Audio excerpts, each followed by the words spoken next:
Hasteko komeni da ondo ezberdintzea toki garapena eta toki garapenerako politiken kontzeptuak. Garrantzi nabaria izan du toki garapena Bizkaiko ekonomian eta batez ere frankismoaren osteko hamarkadetan. Bestaldetik, Bizkaiko politika ekonomikoan toki garapenak izan duen lekua harreman zuzenean dago ziur asko duen lurralde egitura sozial eta ekonomikoarekin. Toki garapena berez funtsezkoa izan da azken hamarkadetako Bizkaiko ekonomiaren bilakaeran eta batez ere aurreko industria eredua ordezkatu eta berrizteko orduan.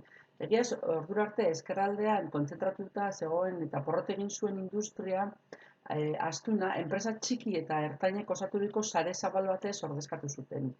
Sare hori Bizkaian zehar sakabanatuta zegoen hasiera batean eta gero eta gehiago kontzentratu zen Durangaldean, Ibaizabal eta Txori herrian. Ezkerraldeko industria modu nabarmenean dibertsifikatu egin da produkzioaren aldetik eta geografiaren aldetik ere bai ordutik.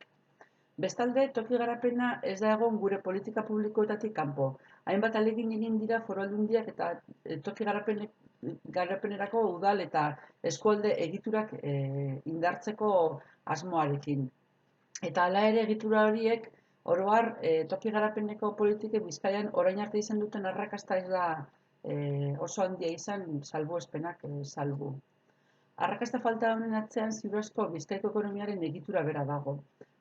Toki garapenak behar duen kultura, sentsibilitatea, lehentasunak eta ez datoz guztiz bat gure lurraldeak dituen egitura bikoitzarekin. Eskualde indartsu batzuk alde batetik, baina bestetik Bilbo handiak berez duen pisu sozial, ekonomi eta politikoa daudelako. Desoreka hori, hobeto esan da, egitura bikoitz hori, modu egokian kudeatzea da hain zuzen ere Bizkaiko ekonomiaren funtsezko erronka bat. Alde batetik, Bilbo handiko gizarteak eta ekonomiak duen pisua ezagutu eta kontuan hartu behar da, baina bestaldetik enpresa txikia eta ertainez osatutako tokiko sareek garapenean duten garrantzia onartzea nahitaezkoa ere bada. Sare hauek funtsezkoak dira herritarren eta gizarte beraren dinamizaziorako, prestakuntza sustatzeko, enpresa ekimenak sustatzeko eta garrantzia hori enpresa eta eskualde hori duten pisu kuantitatiboaz haratago doa. Oro har, Bizkaiko ekonomiak herrialde aurreratuen eredua jarraitu nahi badu, enpresa txiki eta ertainek eskaintzen duten aukerak onartu eta erabiltzea behar beharrezkoak dira. Eta haiekin batera, enpresa horiek sortarazteko, sustatzeko eta sendatzeko funtsezkoak diren udal eta eskualdeko sareak ere osatu beharko dira eta bultzatu. Bizkaiko ekonomiak beraz, toki garapenerako egokiak diren politikak eta baliabideak behar ditu nahita ez.